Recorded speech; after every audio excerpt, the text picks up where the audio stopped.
Hello, guys, and welcome back to my channel. Today, we will be talking about how I ended up as a medical assistant and how I did that at the age of 17. See, that's surprising, right?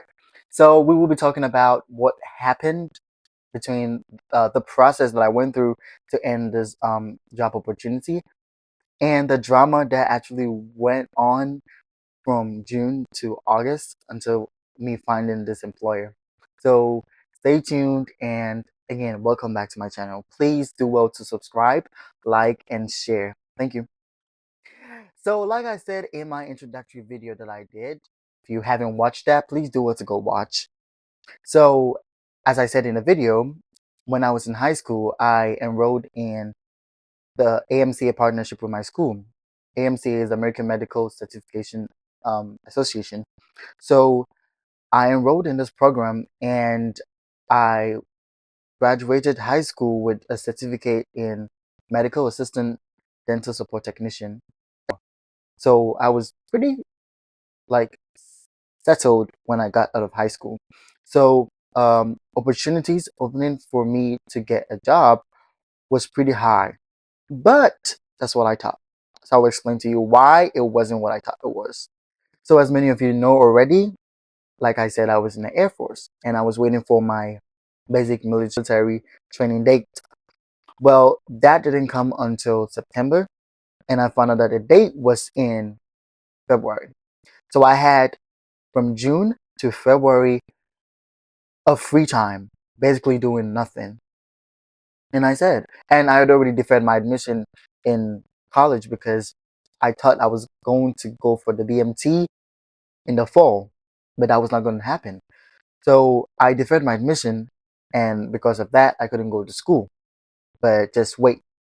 So I thought to myself and I said, oh, I have two certificates. I could make use of them. So I jumped on Indeed and I started my job search.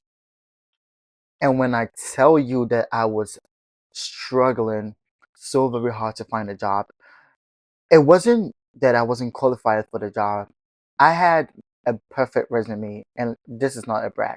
I had a perfect resume. I had a resume that had me that says I was in the Air Force, and then I was an aerospace medical technician.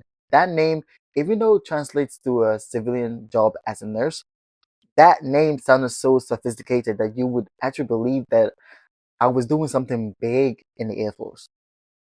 So I put that on my resume as an aerospace medical technician, and I had two certificates in the medical field. Now, that was so perfect.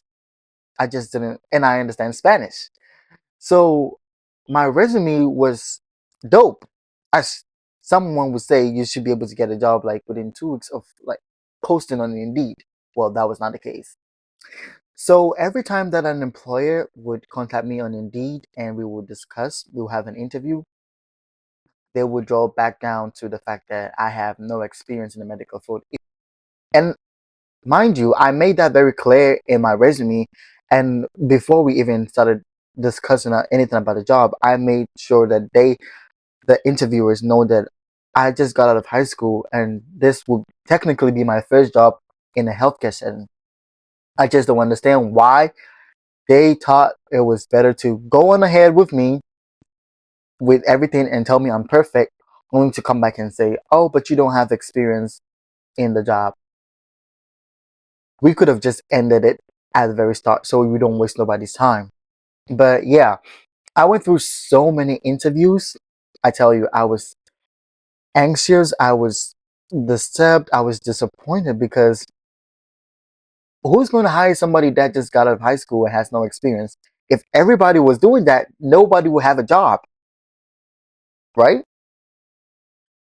So fast forward, I had a couple of hospitals contact me, but every time they contacted me and I told them that I was fresh out of high school and then I'll be going to college next year, they would be a little reluctant because they wanted somebody that was full on your schedule, right?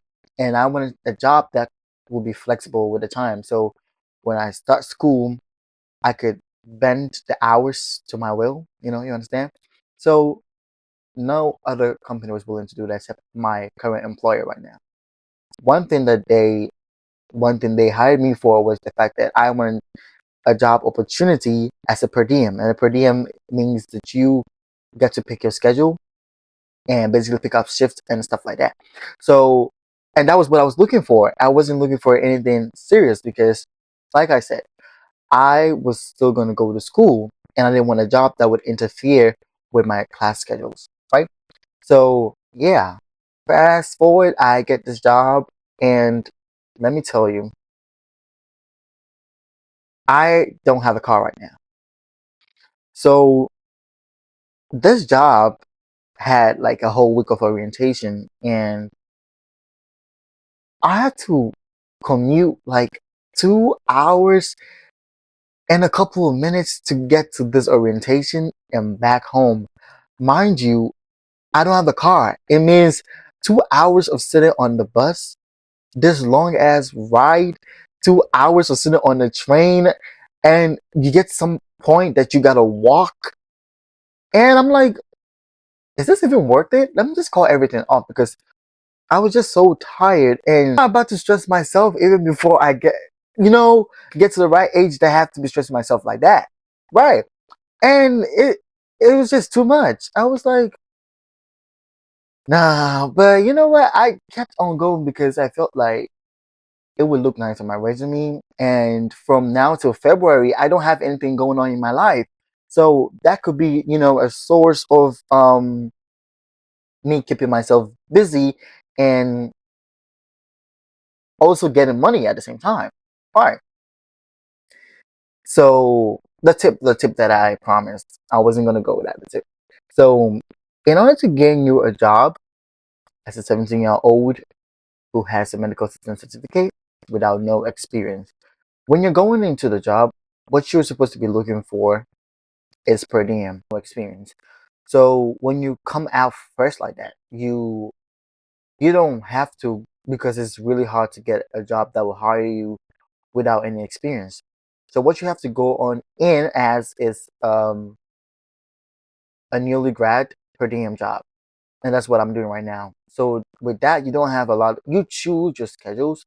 Sometimes you don't get a lot of hours because it's a per diem job, but with my job, they're very flexible with everything because it's a busy primary and urgent care setting. So it's a busy place, but you might not get the same opportunity. It might be like low hours, but the months still count. So your start date and your end date will still reflect as you being in the job, if you get what I mean. So you can still claim that, oh, even though you had just like maybe 15 hours per week, you can still say, I have like 1 year, 2 year experience as a medical assistant, and that will still get you a job.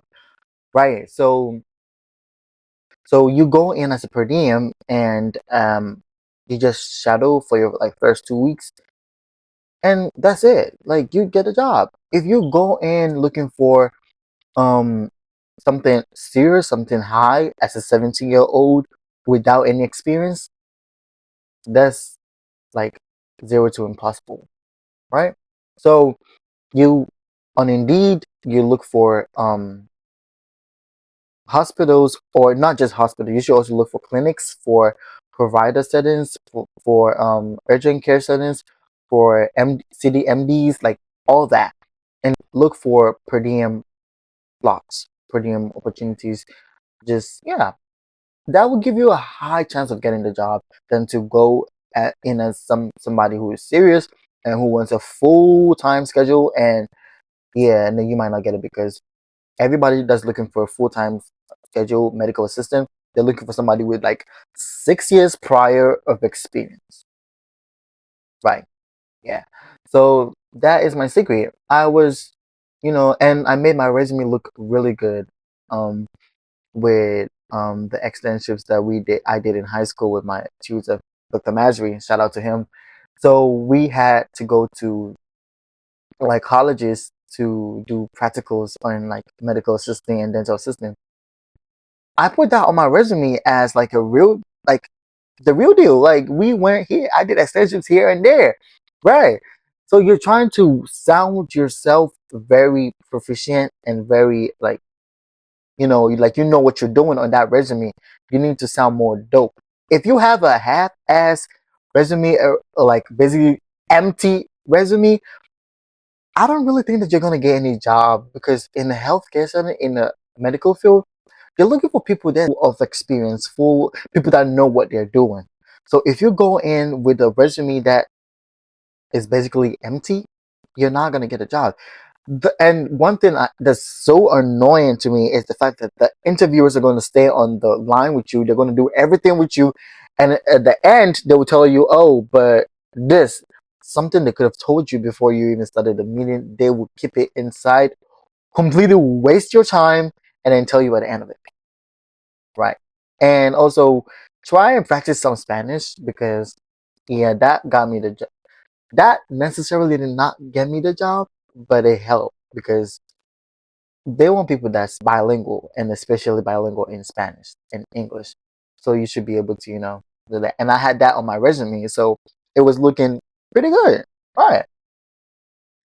So that'll be all for today. Thank you so very much for joining me today. And please do well to like and subscribe to my channel. I'll see you guys later. Bye.